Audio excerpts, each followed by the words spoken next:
우리는 세이비어라는 영웅 그룹이 위험하고 강력한 드래곤과 싸우는 모습을 봅니다. 세이비어 중 한 명인 모로하 메이무라가 강력한 주문을 시전하기 위해 따로 서 있습니다.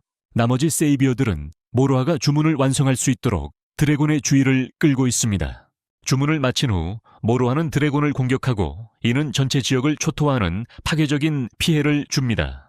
이 사건이 어떻게 일어났는지 설명하기 위해 우리는 반년 전으로 돌아가야 합니다.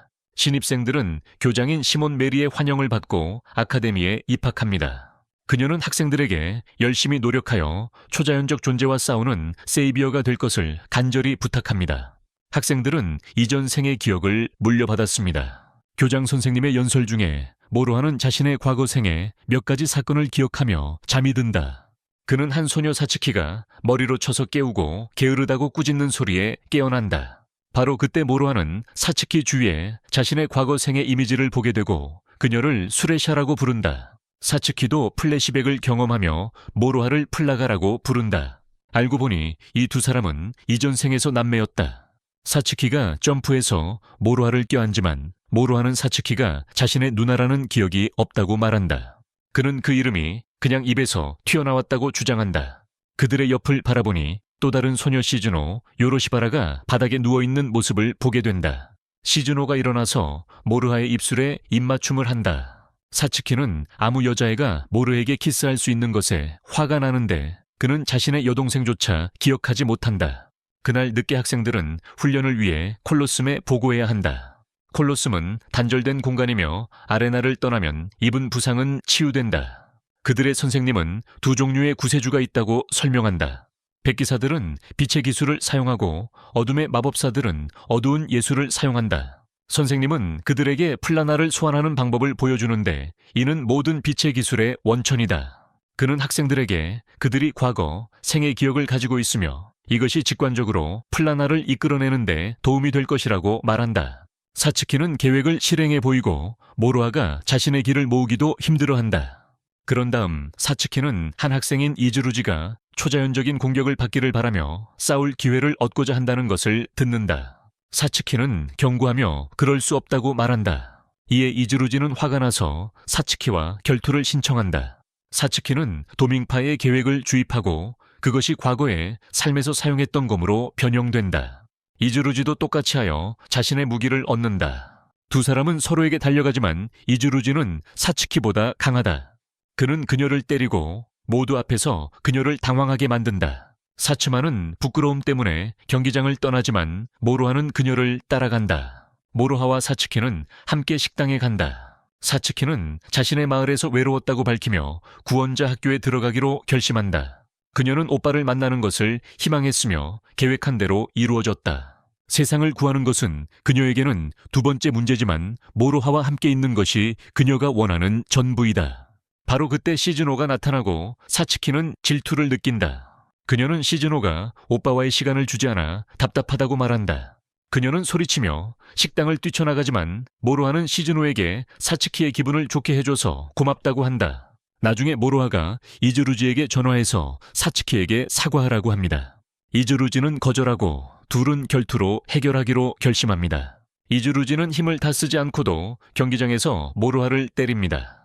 이즈루지에게 여러 차례 맞은 후 사츠키는 이전 생에서 모로에게 하던 말을 합니다. 이 말을 들은 모로하는 사츠키가 그의 누이인 것을 기억하고 새로운 힘을 얻습니다. 모로하는 도구 태그를 충전하고 그것이 검으로 변합니다. 그는 쉽게 이즈루지를 이기지만 이후 기절합니다. 관중석에서 지켜보던 교장은 모로하의 힘을 알아보고 그를 고대 용이라고 부릅니다. 모로하는 병원에서 깨어나고 마야라는 소녀가 그의 입술에 입을 맞추는 것을 본다. 그는 주위를 둘러보고 시몬이 그의 옆에 서 있는 것을 본다. 시몬은 마야가 모로에게 입맞춤을 통해 만화를 주었다고 말한다. 그녀는 모로에게 그와 같은 사람을 고대 영웅이라고 부르며 고대 드래곤의 힘을 지니고 있다고 설명한다. 시몬은 구세주는 이전 생에 하나만 있지만 고대 영웅은 두 개의 이전 생애를 가지고 있다고 말한다. 모로하는 자신이 과거 생을 방금 기억했는데 이제 또 다른 생이 있을 가능성이 있다고 불평한다. 시몬은 모로하가 이즈루지와 싸울 때 3단계 암수를 사용했다고 말한다. 이후 사츠키는 모로하와 시즈노에게 연락처를 교환한다. 그들이 그러는 동안 한 남자가 들어와 모로하와 시즈노를 호출한다. 남자는 형제인 도우루기에게 형을 이겨서 C등급으로 승급했다고 알린다. 알고 보니 그 남자는 도우루기 형으로 모로하를 승진 추천한 교장이다. 도우루기 형은 모로에게 C등급이 되면 졸업 후 화이트 나이트 에이전시에서 취업이 보장된다고 말한다. 또한 급여와 장학금도 받을 수 있다. 하지만 조건이 하나 있다. 모로하는 스트라이커라는 반초자연적 전투부대에 참여해야 한다. 한 달에 한두 번 복무하지만 과거에 희생자가 있었다. 모로하는 보수를 거부할 수 없어 즉시 제안을 수락했다. 이스루기의 형이 시즈노에게 그녀가 예비군에 있을 것이라고 말한다. 사츠키는 대화를 듣고 함께하길 요청하지만 이스루기의 형은 그녀가 자신을 증명하지 못했다고 겸손히 거절한다. 조금 후 모로하와 시즈노는 훈련을 위해 스트라이커스 건물에 보고한다. 시즈노는 모로에게 이스루기를 포함한 대부분의 스트라이커가 B랭크라고 말한다. 하루 훈련이 끝난 후 모로하와 시즈노는 사츠키가 그들을 기다리고 있는 것을 발견한다. 사츠키는 모로에게 함께 별미를 먹자고 초대하지만 시즈노는 훈련으로 둘 다 피곤하다고 끼어든다. 시즈노는 그들이 항상 훈련을 너무 늦게 끝내기 때문에 다시 만날 시간이 없을 것이라고 말하며 사츠키의 상처에 소금을 뿌린다. 사츠키는 이 말을 듣고 슬픈 표정으로 도망쳐간다. 모로아가 사츠키에게 그렇게 무서운 말을 하는 것에 대해 시즈노를 야단친다. 그는 사츠키를 쫓아가 위로한다. 모로아는 함께 외식을 하자고 말하고 이것이 사츠키를 행복하게 만든다. 다음은 사츠키가 시즈노를 쇼핑몰에 초대한다. 그녀는 시즈노에게 모로아의 승진을 축하하는 선물을 고르는데 도움을 부탁한다. 모든 구역을 돌아봤지만 둘은 모로에게 적합한 선물을 찾지 못한다. 그때 신비로운 존재가 강에서 나타난다. 사츠키는 싸움 모드로 변신하고 몬스터와 싸우기 시작한다. 시즈노는 학교에 지원군을 보내고 시민들을 대피시키라고 연락한다. 사츠키와 시즈노는 몬스터와 계속 싸우지만 둘은 이 몬스터가 생각보다 더 강력하다는 것을 곧 깨닫게 된다. 몬스터는 사츠키에게 돌 저주를 걸지만 시즈노가 뛰어들어 그대로 맞는다. 그녀는 사츠키에게 그 저주가 자신을 먹어치지 못하게 자신의 계획을 사용하라고 말한다. 공격수 건물에서는 이즈루기 씨가 모로에게 도움을 보낼 수 없다고 말한다. 이 몬스터를 물리치려면 독립수호자만 100명 이상 필요하기 때문이다. 이즈루기의 형제는 이것이 처음으로 본 9개의 머리를 가진 몬스터라고 말한다. 모로아는 그의 말에 동의하지 않고 혼자서 시즈노와 사츠키를 구하러 나선다. 모로아는 괴물이 소녀들을 삼키려 할 때 현장에 도착한다. 괴물의 힘은 모로에게 너무 강하지만 시즈노는 그를 격려하며 다른 힘이 있다고 말한다. 그때 모로아는 레벨 세이브 암흑, 마법으로 분류되는 강력한 주문을 사용해 괴물을 물리친다. 괴물이 패한 후 시즈노에게 걸린 돌의 저주가 풀린다. 교장도 현장에 도착해 모로에 대한 그녀의 말이 맞다고 한다. 괴물에 맞서 용기를 보인 사츠키도 스트라이커 후보에 추가된다. 모로아는 시즈노에게 그들이 전생에 어떤 사이였는지 묻지만 그녀는 아직 그가 알 때가 아니라고 말한다. 우리는 시즈노가 그녀의 형과 모로아의 힘에 대해 이야기하는 장면을 본다. 시즈노는 오빠에게 모로아와는 친구일 뿐이라고 말하지만 오빠는 미소를 지어 보인다. 이후 시즈노, 사츠키 그리고 모로아는 술을 마시고 있을 때 한 남자가 카페로 들어온다. 남자는 매우 복잡한 음료를 주문하고 사츠키는 카페에서 제공하지 않는다고 말한다. 사츠키는 웨이터에게 남자를 위해 특정 차를 가져오라고 지시하고 남자는 그것을 맛보고 마음에 들지 않는다. 갑자기 모로아는 모든 것이 시간이 느려지는 것을 깨닫는다. 그는 옆을 바라보고 남자가 자신을 주먹으로 치려고 하는 것을 보지만 모로아는 움찔하지 않는다. 남자는 왜 모로아가 움직이지 않았냐고 묻고 모로아는 남자가 원했다면 자신을 죽일 수 있었을 것이라고 대답한다. 남자가 떠난 후 시즈노는 모로하와 사츠키에게 그 남자가 6명의 두목 중 1명이라고 말한다. 3개의 머리는 S랭크이며 그들은 세상에 단지 6명뿐입니다. 시즈노는 그 남자의 이름이 에드워드 램퍼드 경이라고 밝히며 모로아를 조사하기 위해 영국에서 왔다고 말합니다. 또한 다른 모든 나라들도 모로에게 관심을 보이고 있습니다. 사츠키는 모로아가 곧 S랭크가 될 수 있을지도 모른다는 기대감에 들떠 있지만 시즈노는 S랭크들이 시간이 거의 없다고 말합니다. 그들은 자유롭지 못하며 어디든 가기 전에 정부의 허락을 받아야 합니다. 이는 S랭크들이 최강의 무기이기 때문입니다. 그들은 A랭크들도 이길 수 없는 몬스터들과 싸우게 강제됩니다. 사츠키는 즉시 슬퍼집니다. 만약 모로아가 S랭크가 된다면 그들의 시간이 제한적일 것이라는 것을 깨닫습니다. 나중에 모로아는 친구들과 함께 마야를 만난다. 그녀는 교장 선생님이 자신의 언니라고 밝혔다. 모로아는 또한 시즈노의 형이 학교 이사장이라는 사실을 알게 된다. 신입생은 2학년 학생과의 훈련을 위해 콜로숨에 보고한다. 한 고학년 학생이 모로에게 결투를 도전한다. 그는 2급 어둠의 마법을 사용하여 모로아를 공격하지만 모로아는 그의 공격을 반마법으로 막아낸다. 모로아는 그 도전자에게 용서를 구하게 만드는 마법으로 공격한다. 나중에 모로아는 교장실에서 마야를 보고 그녀가 모로에게 시즈노의 형이 자신의 이기적인 이유로 그녀를 이용하고 있다고 말한다. 그는 시즈노를 흑마법사로 훈련시키고 있으며 그녀를 스트라이커로 추천한 사람도 바로 그입니다. 마야는 이후 시즈노가 모로아를 만난 이후로 행복하다고 말합니다. 다음으로 모로아는 학교 밖에서 자고 있는데 시즈노가 와서 그의 가슴에 기대어 누워 있습니다. 이것이 모로아가 자신의 또 다른 과거 기억을 떠올리게 도와줍니다. 그와 시즈노는 연인이었으며 모로아는 강력한 마법사이기도 했습니다. 한편 시즈노의 오빠인 타도노리는 모로아가 혼자서 구미헤드 형이상학적 존재를 물리쳤다고 에드워드에게 압력을 넣으려 합니다. 에드워드는 모로아의 실력을 보고 나서야 보고서를 제출하겠다고 말합니다. 그날 밤 모로아는 타도노리와 함께 우르시바라 영지로 방문합니다. 시즈노가 아름다운 옷을 입고 나타나자 모로아가 칭찬한다. 식사 중 타도노리가 모로에게 자신이 메타피지컬을 혼자 이겼다고 말하면 S랭크가 될 수 있다고 말한다. 시즈노는 그 결정에 항의하려 하지만 타도노리가 가족의 결정이라고 말한다. 식사 후 시즈노와 모로아는 그녀의 가족이 얼마나 이기적인지에 대해 이야기한다. 시즈노가 모로아의 몸에 기대어 편안함을 느낀다. 집에 돌아오는 길에 모로아는 차가 따라오고 있다는 것을 깨닫는다. 그는 운전자에게 우르시바라 저택으로 돌아가라고 말한다. 모로아는 거리를 거두며 자신을 드러내라고 알려지지 않은 사람에게 말한다. 남자가 헬멧을 쓰고 나온다. 그는 모로아를 공격하지만 모로아는 쉽게 방어한다. 전투하는 동안 모로아는 자신이 여성과 싸우고 있음을 깨닫는다. 그 여성은 모로에게 자신이 일하는 사람에게 모로아가 시간 낭비가 아니라고 증명하러 왔다고 말한다. 모로아는 강력한 주문으로 가면을 쓴 여성을 공격하고 그녀는 모로에게 패하자 곧 도망친다. 에드워드는 타도노리에게 전화해 자신의 조수인 안젤라를 보내 모로아를 점검했다고 알린다. 에드워드는 실망했다고 말하며 모로아를 S등급으로 추천할 수 없다고 한다. 그날 밤 모로아와 싸운 것은 바로 에드워드의 조수였던 것이다. 다음은 모로아가 집에 도착해 그의 방에서 마야를 만나는 장면입니다. 마야는 교장이 그날부터 모로아의 룸메이트가 되라고 지시했다고 말합니다. 한편 타도노리는 시즈노에게 그녀가 영국으로 가서 공부를 마칠 것이라고 알렸습니다.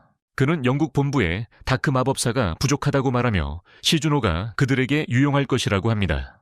그녀는 항의하려 하지만 타도노리는 그것이 가족의 결정임을 말합니다. 다음날 사츠키는 시즈노에게 마야가 이제 모로아의 룸메이트라고 알리지만 그녀는 슬퍼서 집중하지 못합니다. 시즈노는 하루 종일 모로에게 새로운 상황을 말하는 것을 거부합니다. 그들은 하루 동안 즐거운 시간을 보내지만 시즈노는 이미 모로아가 그리워서 슬퍼하고 있습니다. 하루의 활동이 끝난 후 시즈노는 욕실에 앉아 눈물을 쏟는다. 다음으로 사츠키는 모로아의 룸메이트가 되고 싶다고 허락을 요청하지만 교장은 거절한다. 그룹은 곧 시즈노가 학교에 없다는 것을 깨닫는다. 그때 마야가 들어와 사츠키와 모로에게 시즈노의 공부 계획에 대해 이야기한다.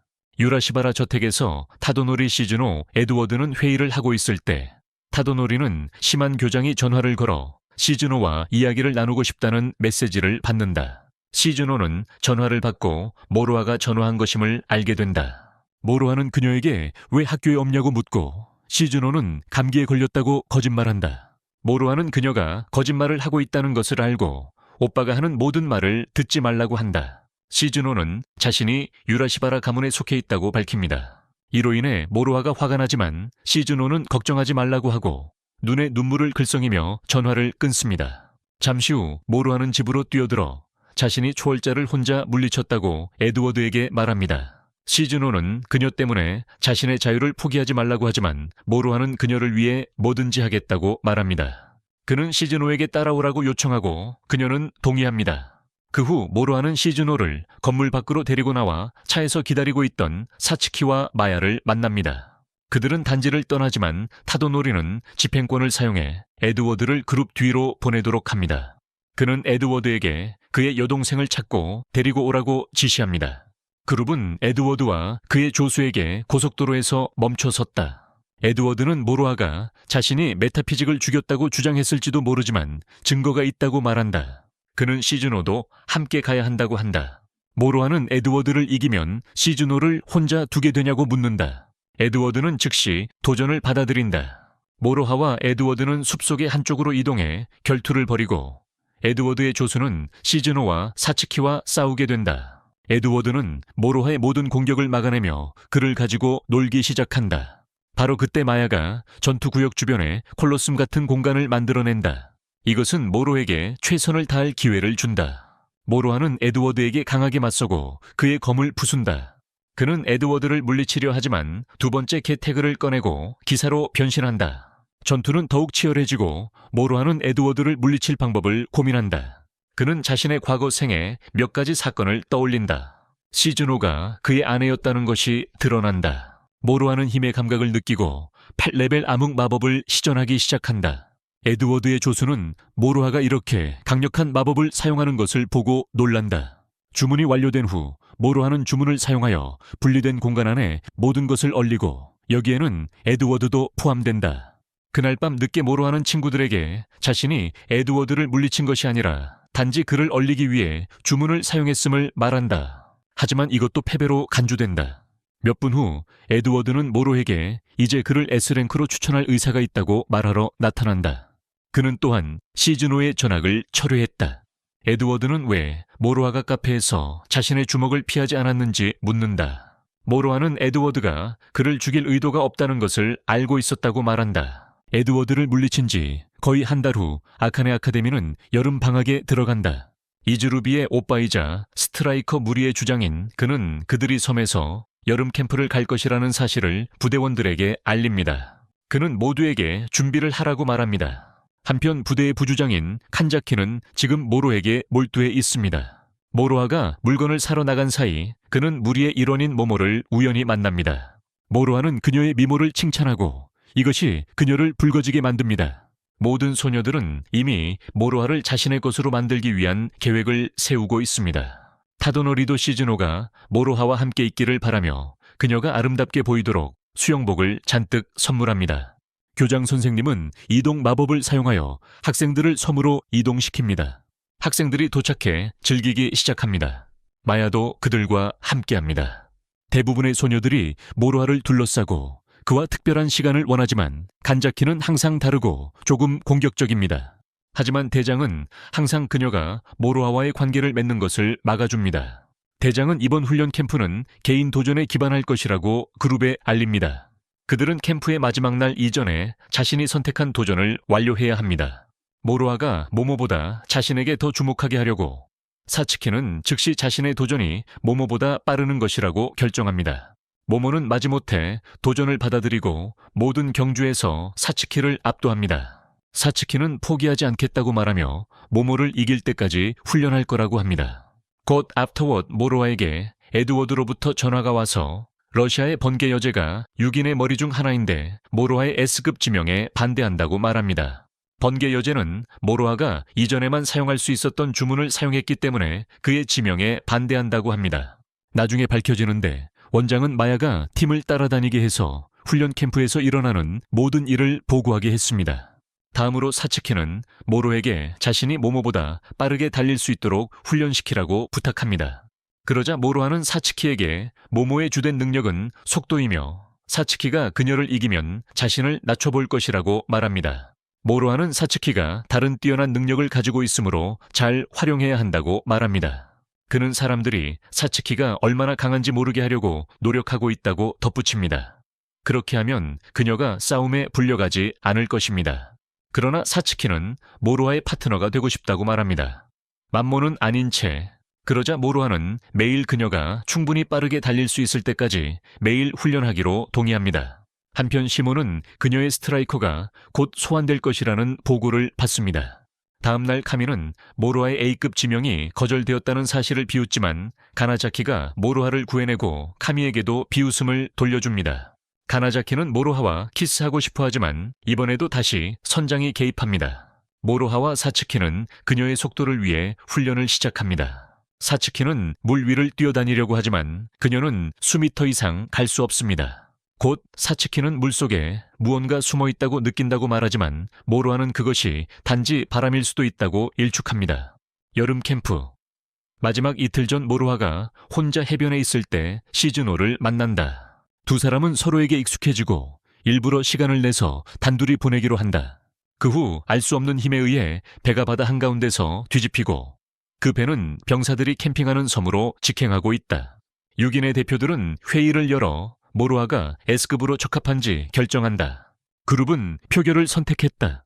그들은 그가 9개 머리를 가진 초월적 존재를 물리쳤다는 증거를 요구했지만 일본 대표 안도는 모로하가 몇 분 만에 괴물을 물리쳤으며 기록을 얻을 시간이 없었다고 말한다. 레슈의 대표는 모로하를 S급으로 승격하는 것에 반대표를 던진다. 갑자기 안도는 이상한 것을 느낀다. 그들은 곧 형이상학적 존재가 유출되었다는 경고를 받는다. 그것은 너무 강력해서 드레드노트 등급 이상으로 분류해야 했다. 수뇌부는 형이상학적 존재를 요새 등급으로 분류했다. 섬의 병사들은 곧 다가오는 형이상학적 존재에 대한 보고를 받는다. 형이상학적 존재는 주요 도시 중 하나에 도달하기 전에 섬을 지나갈 것이다. 공격대원들은 후퇴하고 섬의 주민들과 함께 섬을 떠나라는 지시를 받는다. 회의로 돌아온 안도는 일본으로 돌아가 형이상학적 존재와 맞설 준비를 하고 있지만 러시아 수뇌부가 그에게 잠에 빠지게 하는 주문을 건다. 그녀는 모로하가 S등급 기준에 부합하는지 확인하고 싶어 한다. 지금 섬에서는 모로하마야 사츠키, 그리고 시즈노가 남아 괴물과 싸우기로 결정했습니다. 바로 그때 대장진 아이시루지가 그들에게 합류합니다. 나머지 부대도 돌아와서 초자연적 존재와 싸울 준비가 되었다고 말합니다. 대장은 초자연적 존재가 소리에 끌린다고 말하며 소리로 항구로 유도해야 한다고 합니다. 항구에 도착하면 두 팀으로 나누어 양쪽에서 공격할 것입니다. 지는 괴물을 바쁘게 하고 모로하는 앞에 서서 괴물이 섬을 지나가지 못하도록 할 것입니다. 모모는 팀 간의 정보를 전달하는 역할을 맡습니다. 괴물이 도착하고 부대는 괴물이 너무 크다는 것을 깨달아 사이렌을 사용해 원하는 지점으로 유도하고 공격을 시작합니다. 칸자키는 자신의 진정한 힘을 보여주며 괴물의 다리 하나를 잘라내는 주문을 시전한다. 그 괴물은 몸에서 거대한 벌레떼를 방출한다. 벌레떼가 부대를 공격하기 시작하지만 그들은 멋지게 방역한다. 모로하는 자신의 힘을 발휘해 괴물의 발톱 하나를 잘라낸다. 칸자키는 모로하와의 계획이 괴물 때문에 방해받아 화가 나서 계속해서 마법으로 괴물을 공격한다. 지는 다른 다리를 잘라내고 모모가 달려와 상황을 업데이트해준다. 지는 이제 남은 것은 모로하가 괴물의 머리를 잘라내는 것뿐이라고 말한다. 갑자기 형이상학적인 뇌가 숨겨진 힘을 드러낸다. 부대는 괴물이 여러 개의 머리를 가지고 있음을 깨닫는다. 지는 즉시 모모에게 10개의 부대에게 후퇴하라고 알리라고 한다. 괴물은 몸에서 음파를 방출하여 대부분의 전사들을 기절시킨다. 전사들이 약해졌음을 확인한 후 초자연적인 존재는 자신의 벌레들을 공격하도록 지시한다. 그때 세츠키는 모로하의 말을 떠올리고 싸울 수 있는 새로운 힘을 찾는다.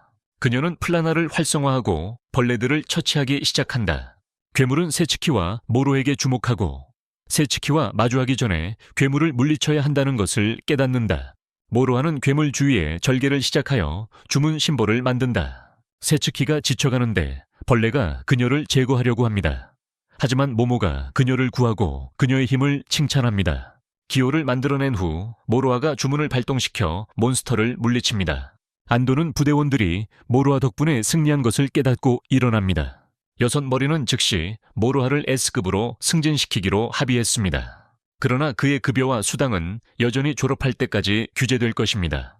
그는 또한 3년간의 시험 기간을 거칠 것입니다. 섬으로 돌아온 마야는 모든 부상당한 스트라이커들을 치유하는 데 자신의 치유력을 사용했습니다. 그 후 우리는 러시아 S급이 모로하를 제거하기 위해 암살자를 보내는 장면을 봅니다. 모로하는 정체불명의 사람에게서 사랑 편지를 받는다. 그 사람은 그에게 경기장 뒤에서 만나자고 한다. 그곳에 도착한 그는 발신자가 러시아에서 온 전학생임을 깨닫는다. 모로하는 그 편지가 함정이라고 생각하지만 소녀는 그렇지 않다고 한다. 그녀는 모로하를 사랑하고 싶다고 말하며 데이트를 원한다고 한다. 모로하는 동의하지 않고 소녀는 슬퍼진다. 모로하는 자신의 결정을 빠르게 철회하고 친구가 되자고 한다. 소녀는 동의하고 행복해진다. 그 소녀가 교실에 들어와 자신을 알리나 아르샤비나라고 소개한다. 그녀는 부모님이 없으며 시설에서 자랐다고 밝힌다. 시즈노가 일어나서 알리나에게 아케냐 아카데미에 온 주된 목적을 밝혀달라고 요청한다. 시즈노는 알리나가 스파일 가능성을 의심하지만 알리나는 모로와의 연인이 되러 왔다고 말한다. 이로 인해 반 전체가 충격에 빠지고 특히 사츠키가 분노한다. 그녀는 알리나가 허락 없이 모로에게 가까이 갈 권리가 없다고 항의한다. 시즈노도 사츠키와 함께 알리나를 의심하지만 두 사람은 합의에 도달하지 못한다. 곧 학교 전체에 알리나가 모로하를 사랑한다는 소문이 퍼진다. 나중에 알리나는 학교 밖에서 모로하를 기다리고 있다. 그녀는 모로에게 데이트를 하자고 부탁하고 사츠키는 또 다시 화를 낸다. 모로하는 그 제안을 받아들이고 사츠키는 함께 가겠다고 말한다. 그녀는 시즈노도 함께 데려가달라고 부탁하지만 시즈노는 다른 계획이 있다고 한다. 다음날 알리나는 모로하를 만날 곳에 늦게 도착한다. 그녀는 드디어 나타나고 모로하는 그녀의 아름다움에 깜짝 놀란다. 바로 그때 사츠키가 전화를 걸어오며 그녀가 자선 활동으로 인해 데이트에 못 간다고 말한다. 이로써 모로하와 알리나는 하루 종일 서로만 함께하게 된다. 알리나는 길을 걷는 동안 모로하의 손을 꽉 잡고 그를 가까이 끌어당긴다. 두 사람은 함께 버거 가게를 방문한다. 알리나는 자신의 버거를 즐기며 지금 먹고 있는 버거처럼 맛있는 것은 없었다고 말한다. 그녀는 러시아의 구원자들은 학교에서 자라지 않았다고 덧붙인다. 그들은 군사 스타일로 자라며 훈련은 항상 힘들고 거칠다. 알리나는 모로하가 자신에게 얼마나 잘해주는지 본다. 그녀는 모로하가 자신을 암살자라고 의심하지 않냐고 묻는다. 모로하가 알리나가 자신을 죽일 계획이 있냐고 묻자 그녀는 아니라고 대답한다. 모로하가 걱정할 것이 없다고 말하며 두 사람은 대화를 계속합니다. 알리나가 모로하가 얼마 전 만났던 영국 임원처럼 행동한다고 말합니다. 그녀는 에드워드를 언급하고 있습니다. 한편 시즈노는 알리나가 모로하를 제거하기 위해 파견된 남자 먹는 암살자라는 정보를 입수합니다. 남자 먹는 암살자는 다른 구원자를 죽이는데 전문화된 구원자입니다. 모로하와 알리나는 함께 영화관에 가서 즐거운 시간을 보냅니다. 두 사람이 공원에 앉아 있을 때 모로하가 부모님이 돌아가셨고 삼촌과 이모가 자신을 돌봐주고 있다고 밝힙니다. 그날 밤 러시아 요원 콘드라트는 알리나와의 의사소통 수단으로 까마귀를 이용합니다.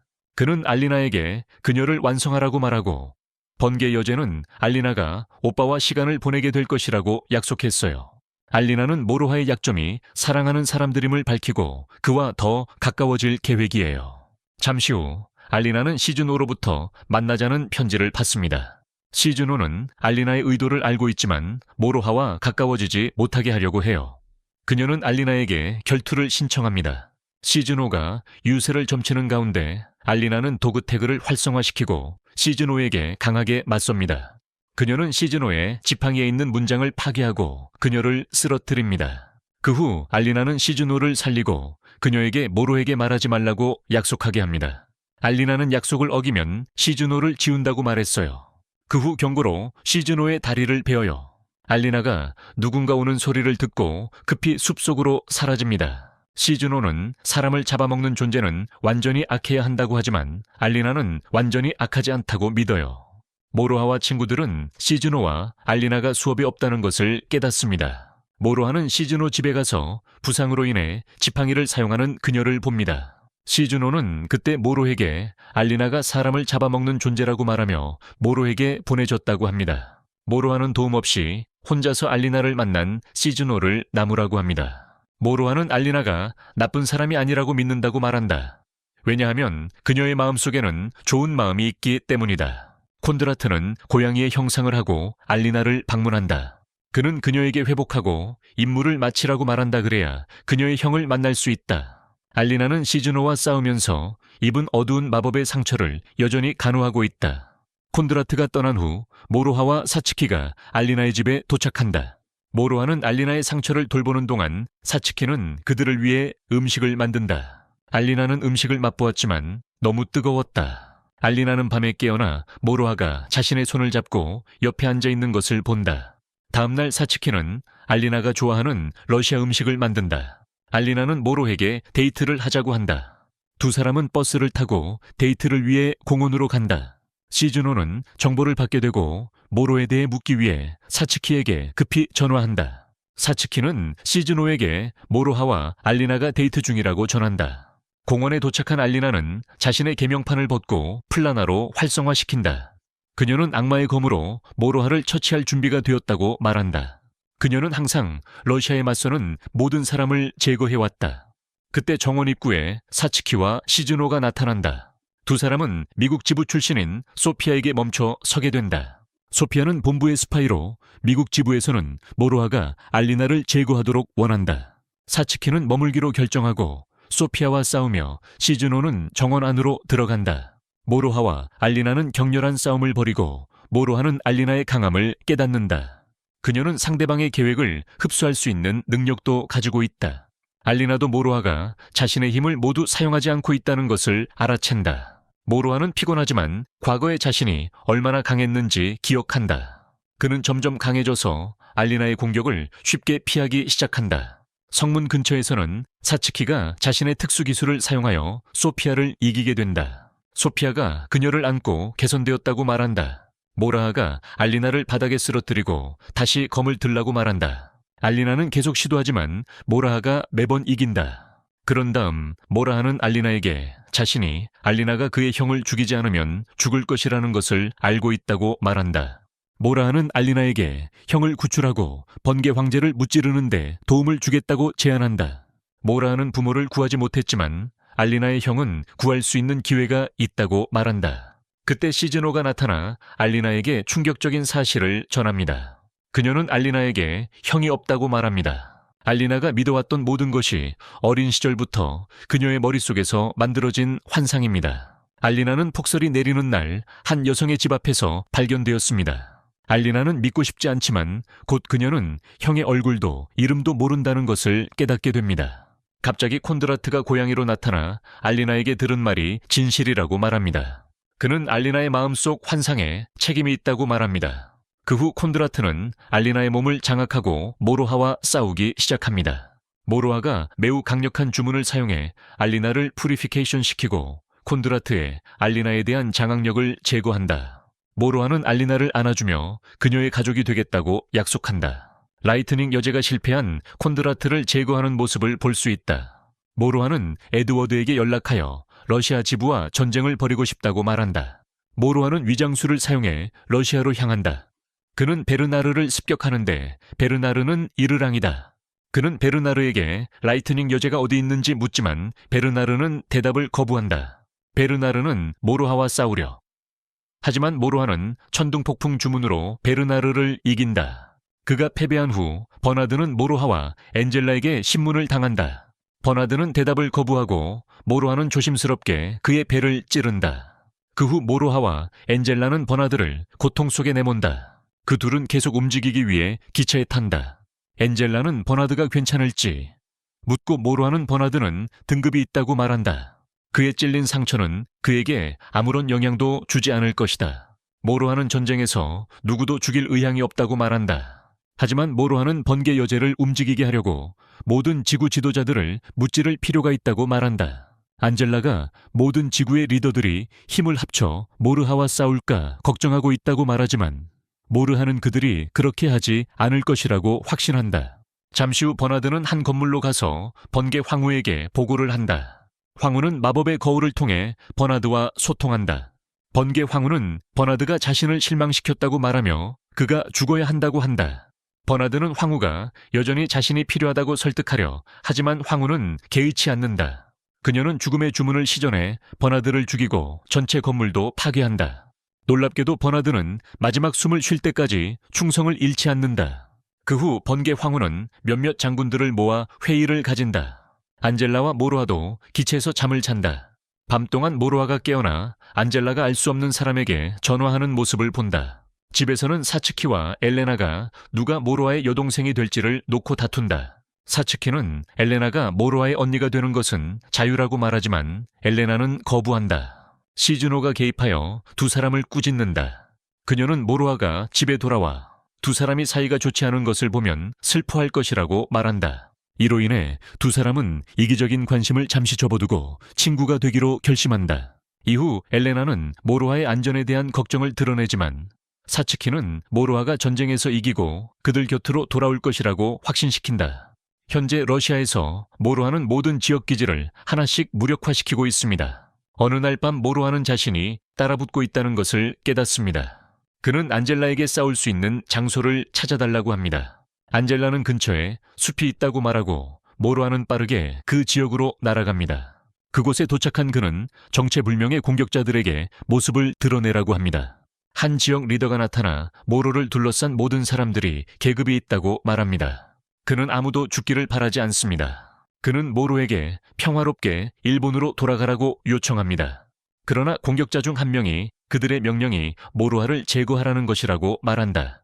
싸움이 벌어지고 쌍둥이인 두 전사가 모로아가 버나드를 죽였다고 고발하지만 모로아는 그 혐의를 부인한다. 모로아는 모든 구역의 리더들을 치명적인 해를 입히지 않고 제압한다. 모로아는 자신이 모든 공격자를 물리쳤다고 믿고 긴장을 풀었다. 바로 그때 또 다른 구세주가 나타나 그들에게 등을 돌린다. 모로아는 구세주가 그의 뒤에서 거울을 들고 있다는 것을 너무 늦게 깨닫는다. 번개 여왕은 이 거울을 사용하여 모로에게 파괴적이고 치명적인 주문을 시전한다. 모로아는 공격을 피할 수 없었고 번개 여왕의 공격을 온전히 받아들였다. 한편 모로아는 집에서 자신의 안전을 기원하며 기도를 하고 있다. 모로아가 깨어나고 엔젤라가 그를 껴안고 있는 걸 본다. 모로아가 깜짝 놀라자 엔젤라가 깬다. 엔젤라는 모로에게 어제 공격 이후 그의 생명을 구하기 위해 자신의 신체 접촉을 통해 만화를 전이했다고 말한다. 두 사람이 이야기하는 동안 모로아와 싸웠던 러시아 지역의 지도자 중 한 명이 들어온다. 그녀는 자신의 이름이 카티아 에스케브나 혼다이며 일본인과 러시아인의 혼혈이라고 소개한다. 전투 후 그녀는 자신의 부하 중 한 명에게 엔젤라를 따라가게 했고 그 덕분에 그들이 어디에 머물고 있는지 알게 되었다. 그녀는 모로아가 전쟁이 시작된 이후로 누구도 죽이지 않았다는 사실을 인식하고 있다. 그녀는 모로에게 한 가지 부탁을 했다. 그녀는 친구 율리를 번개 여제로부터 도와주길 모로에게 요청한다. 그녀는 러시아의 구원자 대부분이 고아라고 설명한다. 이렇게 되면 아이들을 대하는 방식에 대해 불만을 제기할 사람이 없을 것이다. 번개 여제는 아이들을 서로 싸우게 하고 생존자를 자신의 보디가드로 사용한다. 모로아는 아리나를 기억하며 이것이 그녀가 겪은 일 중 하나임을 깨닫는다.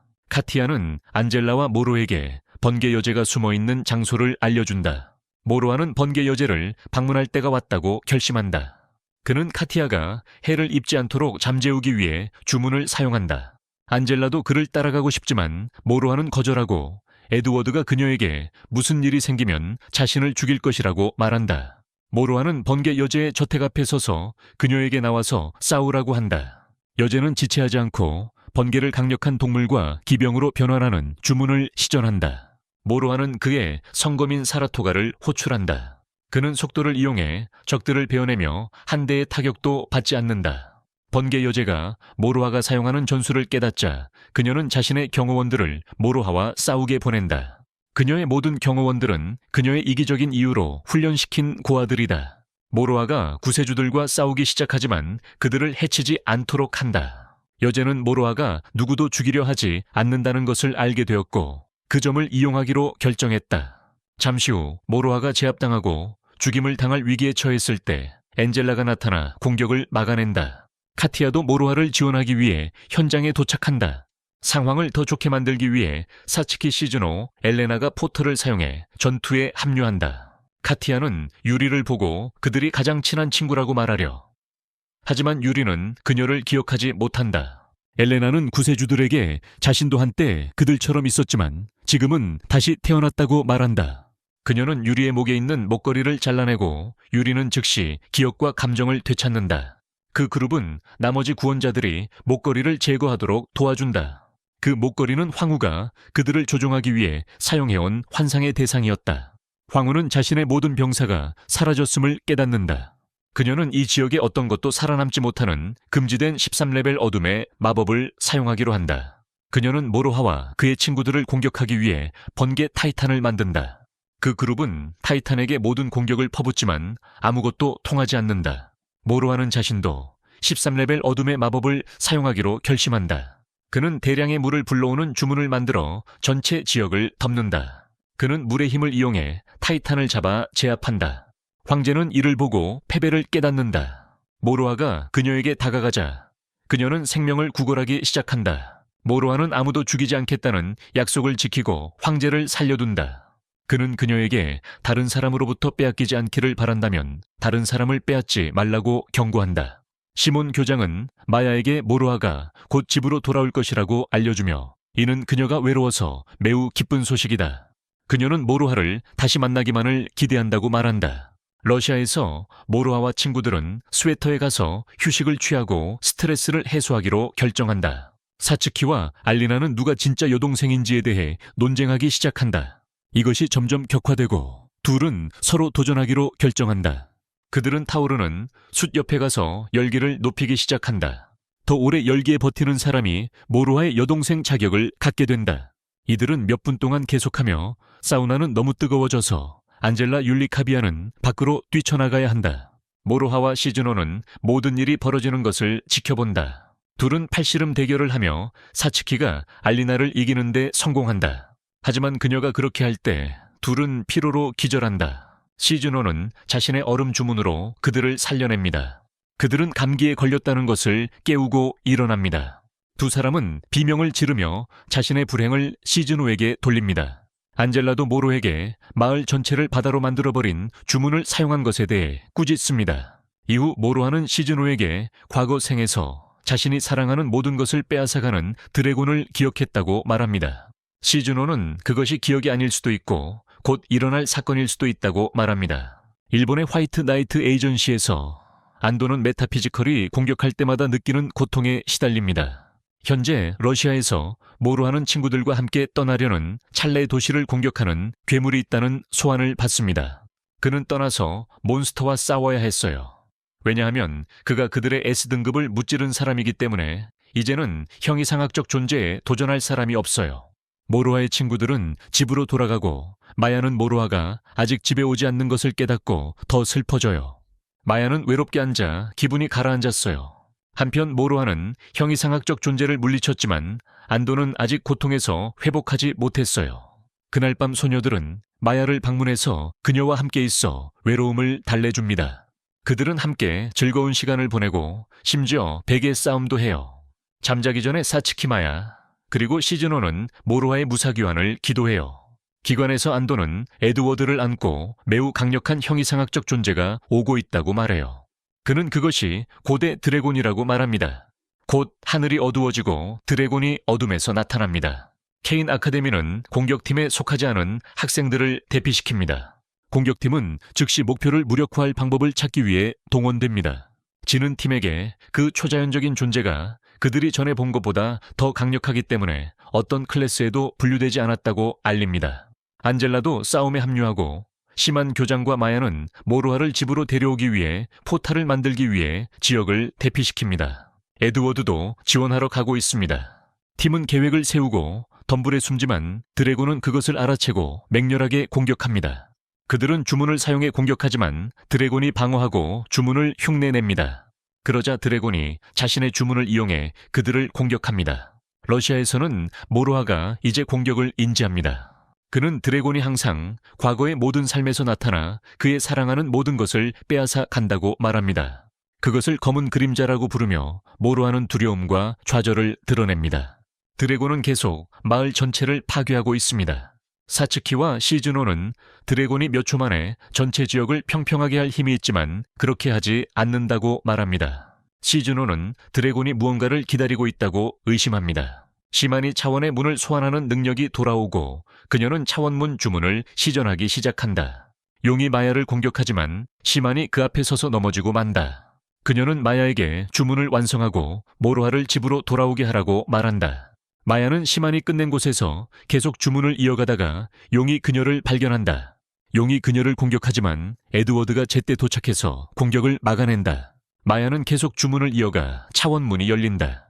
모로아가 율리와 카티아와 함께 돌아온다. 모로아는 나머지 팀원들에게 후퇴하고 용은 자신이 처리하겠다고 말한다. 그는 용이 자신에게 항상 모든 것을 가져갔다고 밝힌다.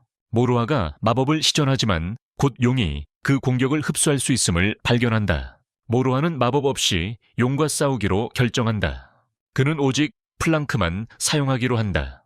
용은 모로아가 과거에 물리쳤던 모든 초자연적인 공격들을 사용하기 시작한다. 그는 소닉 블라스트를 만들어내어 모로아의 검끝을 부러뜨린다. 갑자기 용은 시즈노와 사츠키가 서 있는 곳으로 다가간다. 그는 돌 저주로 그들을 공격하고 모로아는 두 사랑하는 사람을 바위 덩어리로 변하게 하는 것을 지켜볼 수밖에 없다. 모로아는 너무 울어서 다시는 그들을 지킬 수 없게 된다. 그는 울부짖으며 절망의 상자를 활성화시켜 미친 전사로 변신한다. 그는 검을 집어들고 다시 자라난다. 두려움 없이 용을 공격하며 몸 전체에 마법 룬을 새기기 시작한다. 안젤라는 소리치며 그만두라고 말한다. 룬을 활성화하면 용을 이기게 될 뿐만 아니라 도시 전체를 파괴할 것이라고. 하지만 우리가 아는 모로아는 사라졌고 남은 것은 살인 본능의 짐승뿐이다. 영계에서 시즈노와 사츠키는 과거에 자신들로부터 다시 살아갈 힘과 의욕을 얻는다. 대결이 재개되고 주변의 바위들이 산산이 부서진다. 모로아는 룬을 활성화하려 하는데 시즈노와 사츠키가 그의 손을 잡는다. 그는 멈추고 그들이 그의 과거 생에서 얼마나 강했는지 기억하게 만든다. 모로아는 그 두 과거 생을 현재 몸에 구현한다. 그는 세 가지를 하나로 만들어 용과 맞서 싸우는 능력이 훨씬 좋아진다. 카미도 치유 능력을 사용해 공격수들을 치료하고 모두 일어나 모로아를 지지한다. 모두 공격에 돌입하고 러시아의 지원도 도착한다. 모로아는 강력한 주문을 시전하고 시즈노와 사츠키의 도움을 받아 용을 베어낸다. 다음은 에드워드와 일본이 영국으로 돌아갈 준비를 한다. 에드워드는 모로에게 프랑스 S등급에 대해 경고합니다. 그는 모로아가 그를 믿지 말아야 한다고 말합니다. 사츠키, 시즈노 그리고 모로아는 서로의 회사를 즐깁니다. 그들은 학교로 돌아와 드래곤이 많은 피해를 주었다는 것을 봅니다. 하지만 시마 원장은 학생의 생명이 잃지 않았다면 학교를 재건할 수 있다고 말합니다. 스트라이커들은 모로아를 위한 환영 파티를 준비합니다. 마야는 모두가 모로아가 돌아온 것에 얼마나 행복해하는지를 이야기하며 모두가 즐거워합니다.